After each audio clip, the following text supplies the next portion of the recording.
Desde Jamaica hasta Corea del Norte, los conciertos se han convertido en una efectiva arma diplomática. En esta edición de Efecto Naim, exploramos el poder de la música para mediar entre países en conflicto.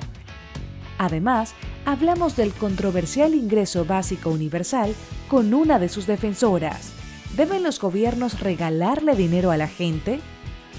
Y le presentamos a una candidata que apostó por convertirse en la primera congresista estadounidense en alegar que fue secuestrada por extraterrestres.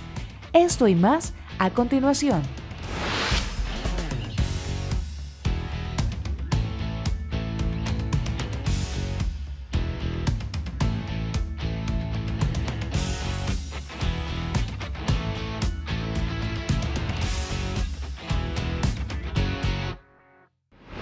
Bienvenidos, soy Moisés Naim desde Washington. Encantado de estar de nuevo con ustedes, como siempre. Hoy comenzamos con música. Miren.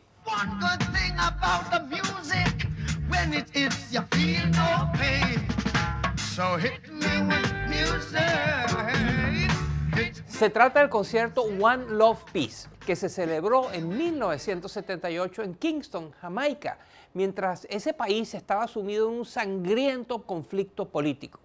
El propósito era unir al país y fomentar la paz a través de la música. Y ahí ocurrió lo que muchos pensaban que era imposible. El legendario cantante de reggae, Bob Marley, logró que líderes de los partidos opositores unieran sus manos en el escenario frente a miles de personas.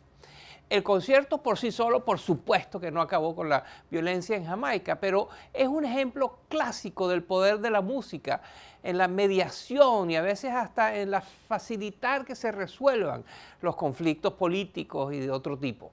De hecho, la música ha sido una importante herramienta diplomática a lo largo de la historia. Todos los países han organizado programas musicales en el extranjero con fines políticos y hasta han contratado a músicos famosos para que fuesen sus embajadores ante el resto del mundo. Pero ¿qué hace que la música sea un arma diplomática tan potente? ¿Qué países, qué ejemplos tenemos de países que la han utilizado para remediar o atenuar conflictos? ¿Y cómo ha ido cambiando esto de la diplomacia musical? Todo esto y mucho más en este reportaje.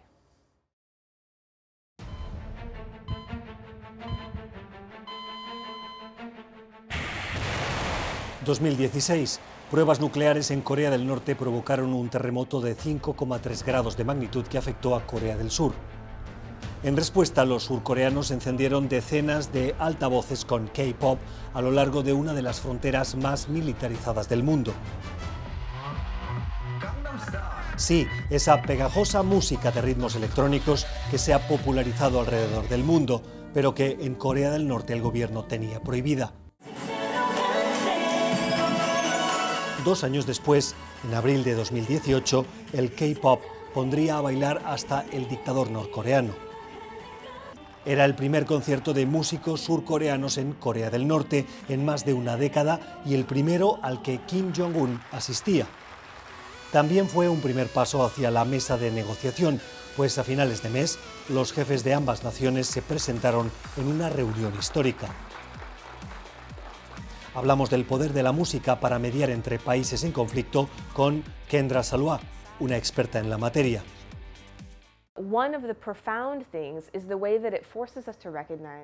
Uno de los aspectos importantes de la diplomacia musical es que nos obliga a reconocer nuestro lado más humano.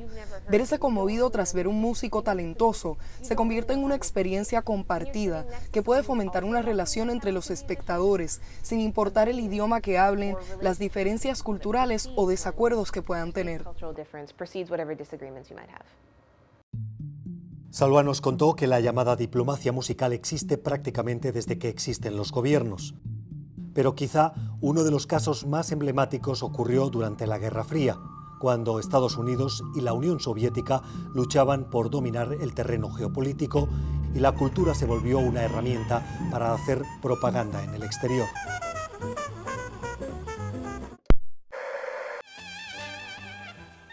El gobierno estadounidense contrató a reconocidos músicos de jazz, principalmente afroamericanos, y los envió a rincones del mundo que nunca habían recibido artistas de este país. En un momento en que Estados Unidos recibía fuertes críticas sobre el racismo, los llamados embajadores del jazz pudieron criticar abiertamente su propio país en el extranjero. Inspirados en este proyecto, en 2005 el Departamento de Estado comenzó a enviar artistas de hip hop, muchos de ellos de origen musulmán, a países de Oriente Medio, Asia y África. Buscando suavizar la mala imagen que se ha ganado Estados Unidos desde que comenzó la guerra contra el terrorismo, estos artistas dan conciertos y hablan de su experiencia siendo musulmanes en el país norteamericano. Pero algunos critican estas iniciativas por querer pintar una imagen de inclusión en el exterior que no existe dentro de casa.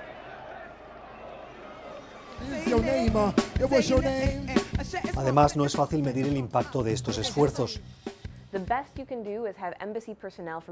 Lo más que se puede hacer es que el personal de la embajada que recibe a los músicos escriba al país que los envía y diga: fue genial, a la gente le encantó.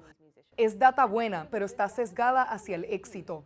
Aún así, es una manera fácil y barata de establecer buena voluntad, pues ahora muchos gobiernos trabajan con organizaciones no gubernamentales que asumen la mayor parte del trabajo. Hay artistas y activistas que incluso hacen diplomacia musical sin el apoyo del gobierno. En 2018, por ejemplo, la organización venezolana Provea creó el disco Rock contra la Dictadura, que recopila varias canciones contra el gobierno de Nicolás Maduro y lo repartió durante la última cumbre de las Américas en Perú.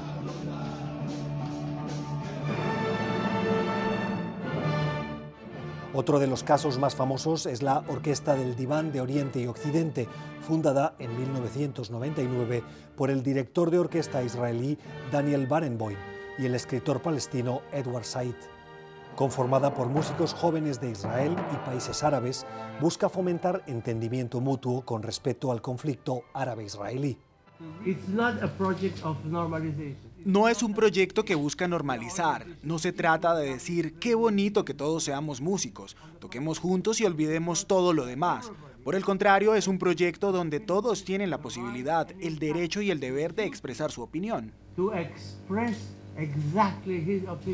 Y es que aunque sea bonito hablar del lenguaje universal de la música, cuando se encuentran dos o más culturas, siempre hay diferencias sociopolíticas a superar. Pero es precisamente en ese proceso, a veces muy difícil de intercambiar ideas, experiencias y conocimientos musicales, en donde yace el poder de la diplomacia musical.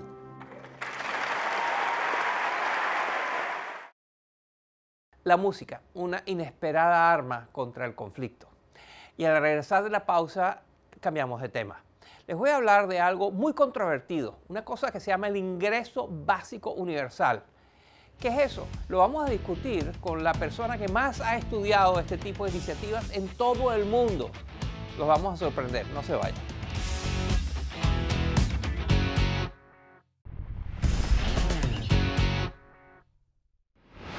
El primer robot que cocina, el robot Chef, saldrá al mercado a finales de este año.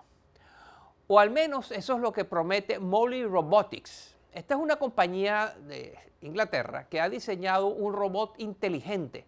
Puede aprender a cocinar cualquier receta y hasta limpiar los platos y las ollas después que cocina. Inventos como estos no dejan de sorprendernos y nos recuerdan que a medida que avanza la tecnología, también crece la lista de ocupaciones de trabajo que ya no son terreno exclusivo de los humanos. ¿Qué debemos hacer como sociedad cuando la tecnología, los robots, la inteligencia artificial y toda esta revolución digital deje desempleados a millones de personas? Bueno, para algunos la respuesta es muy sencilla y muy controversial: regalarle dinero a la gente. Entre quienes proponen esto está mi invitada de hoy. Se llama Annie Lowrey y es una reconocida, laureada periodista de Estados Unidos que ha cubierto temas de política y economía para prestigiosos medios de comunicación como The Atlantic, la revista El New York Times y muchas otras. Lowrey acaba de publicar un libro en defensa del llamado ingreso básico universal. Este libro, que se llama Denle dinero a la gente, Lowrey discute la idea de que los gobiernos provean una suma de dinero de forma regular a todos los ciudadanos mientras estén vivos. Ella asegura que este sistema no solo podría revolucionar el mercado laboral, sino que nos llevaría a acabar con la pobreza, con la desigualdad y hasta crear sociedades más y mejor educadas. Annie Lowrey viajó de Silicon Valley a Corea del Sur y de India a Kenia para ver cómo algunos países ya están implementando esta idea. Hoy la tenemos en el estudio para discutir sus viajes y descubrimientos y sus propuestas muy controversiales. Esta es mi conversación con Annie Lowrey. ¿Qué es el ingreso básico universal? Un ingreso básico universal es una idea muy simple. Se trata de que los gobiernos ofrezcan una cantidad de dinero a todos los ciudadanos o residentes de un determinado país o comunidad. Se han realizado experimentos a menor escala en Kenia, Canadá, Finlandia y otros países. Pero hasta ahora ningún país ha implementado formalmente el ingreso básico universal. ¿Por qué? Es un modelo costoso y bastante radical, pero muchos países sí han implementado un sistema similar, las transferencias condicionadas. En estos casos, el gobierno le da dinero solamente a quienes cumplen con ciertas condiciones. En Brasil y México, por ejemplo, para poder recibir el dinero, los beneficiarios deben demostrar que ganan menos de cierta cantidad y que mantienen a sus hijos vacunados y en la escuela. Más de 100 países tienen programas como estos. Como usted sabe, estos programas a veces han sido utilizados por políticos inescrupulosos con propósitos electorales o también simplemente han sido corruptos, han sido programas corrompidos. Sí, definitivamente. Hay quienes argumentan que los políticos utilizan este método para apaciguar o atraer a más votantes. También hay críticas sobre los efectos que pueden tener estas transferencias sobre el trabajo. En los países de bajos ingresos, generalmente quienes reciben el dinero ganan tan poco que unos cuantos dólares más al día no hará que abandonen sus empleos. Por otro lado, en países de ingresos más altos, sí vemos un impacto en el desempeño laboral. Sin embargo, tiende a ser entre los padres de niños más pequeños, los estudiantes y la gente que está cerca de la edad de retiro. Los trabajadores que están en su época más productiva no suelen abandonar sus empleos. Pero independientemente de estas críticas, ¿usted todavía cree que esta es una idea que vale la pena y que hay que promover? Creo que depende del país y del lugar. Estados Unidos, por ejemplo, tiene una red de seguridad social muy costosa y con muchas fallas. Los índices de pobreza infantil son 3 o 4 veces más altos que los de sus países aliados en la Organización para la Cooperación y Desarrollo Económicos. En este caso, un sistema universal de beneficios podría ser efectivo para combatir la pobreza. Pero estos programas son muy costosos y por eso surge la pregunta: ¿sería necesario dejar de invertir en infraestructura, salud, educación o en algún otro aspecto que impulsa el crecimiento económico para poder implementar un ingreso básico universal? Al mismo tiempo, la pobreza también tiene un fuerte impacto económico.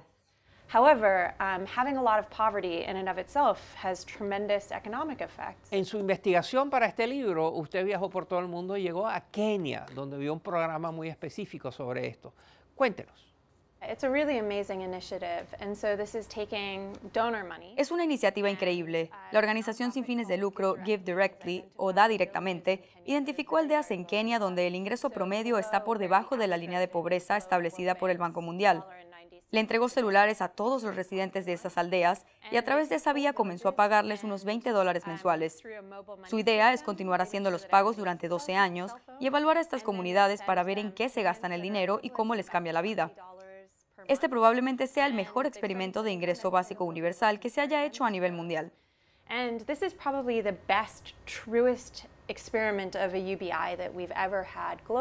Como usted sabe, hay temores de que la revolución digital, la revolución tecnológica va a destruir una gran cantidad de puestos de trabajo, de empleo. ¿Cuán importante es esta amenaza para motivarla a usted a abogar tanto por este ingreso básico universal? No estoy tan segura de que eso va a suceder, pero podría ser aterrador. No sabemos qué pasaría si en países de altos ingresos el 20 o 30% de la población estuviera desempleada. Creo que en ese caso un ingreso básico universal sería una herramienta importante, pero también se necesitarían ciertos cambios económicos, políticos y sociales para que la población se mantenga activa, se sienta útil y exitosa, y así evitar tener un mundo donde haya mucha gente sin propósito. Annie Lowrey es la autora de este interesantísimo libro, Denle dinero a la gente. Este libro está de finalista para uno de los premios más importantes, el premio Financial Times Goldman Sachs, al mejor libro del año. Les deseamos mucha suerte a Annie Lowrey con su libro. Gracias. Thank you. Al regresar a pausa cambiamos de tema. En nuestra popular sección de genialidades memorables le contamos de una candidata a un cargo político que tuvo un encuentro fuera de lo común. De hecho, fue fuera de este planeta. O al menos, eso es lo que ella nos dice. No se vayan.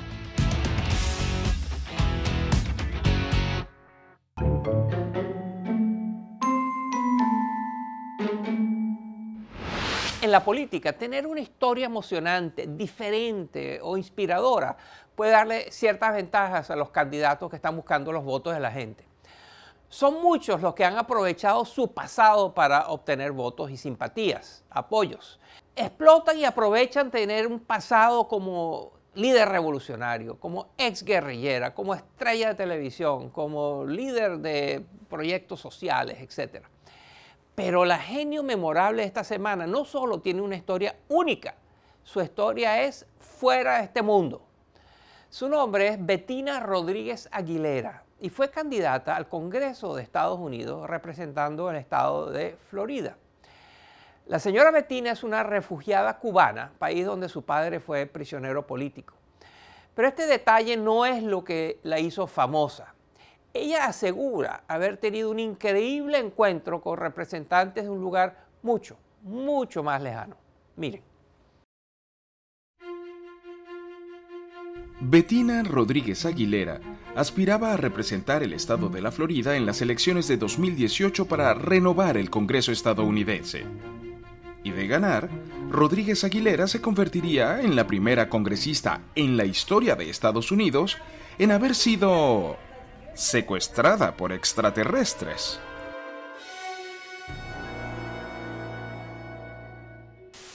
Así lo contó en un programa de televisión en 2009. Mi primera experiencia fue cuando tenía 7 años, que tuve una conexión directa con 3 personas que se parecen un poco a ti. Sí, a ver. Son personas que, vaya, lo que más se parece, yo creo que diríamos, es el Cristo que está en Brasil, con las manos abiertas. Según la candidata, en aquel encuentro los extraterrestres le confiaron secretos universales y predicciones sobre el futuro. Y desde entonces se ha comunicado con estos seres telepáticamente.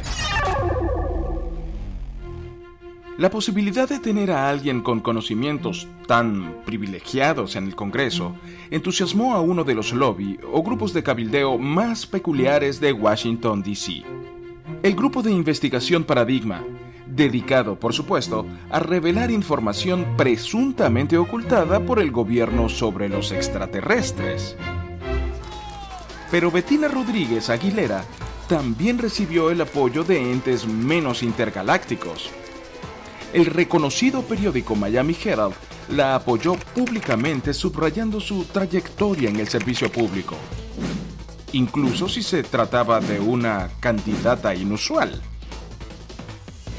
Pero nada de esto llevó a Rodríguez Aguilera a obtener el voto del pueblo, aunque al menos sigue siendo la confidente de los extraterrestres. Hasta aquí la genialidad memorable de la semana. Si conoce algún otro líder político que haya viajado a otras partes del universo, de la galaxia, por favor, infórmenos. Y si conoce a alguien que haya cometido alguna tontería, un abuso o una torpeza muy grande, por favor, avísenos también. A través de nuestra cuenta del programa, @EfectoNaim, o a través de mi cuenta personal, @MoisésNaim.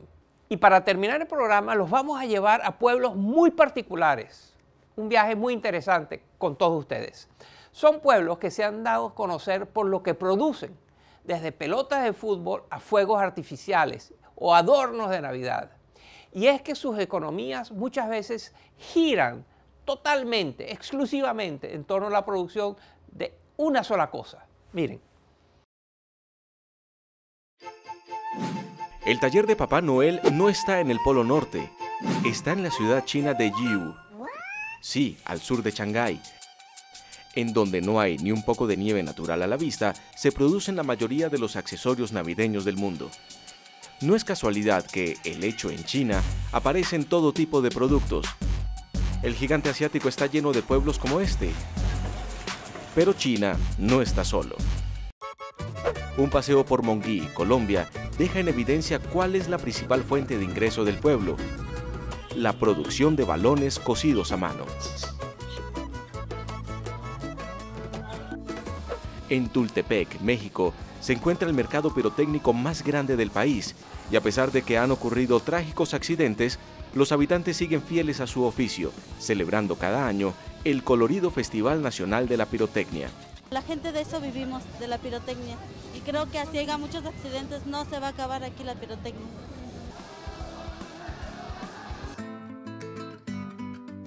España alberga dos casos muy curiosos. Al norte del país está Lada, la sede de la planta de Bayer que produce el 100% de las aspirinas del mundo. Y en el pueblo sureño de Ubrique se producen los accesorios de piel de gigantes como Louis Vuitton, Gucci y Chanel. Aunque estas lujosas marcas le tienen prohibido a los artesanos hacer alarde de su excelente trabajo. Y hablando de artefactos de lujo, en Viareggio, Italia, se construyen los superyates más grandes y exclusivos del mundo. Es una tradición que tiene más de 2 siglos y que hoy produce verdaderas obras de arte flotantes.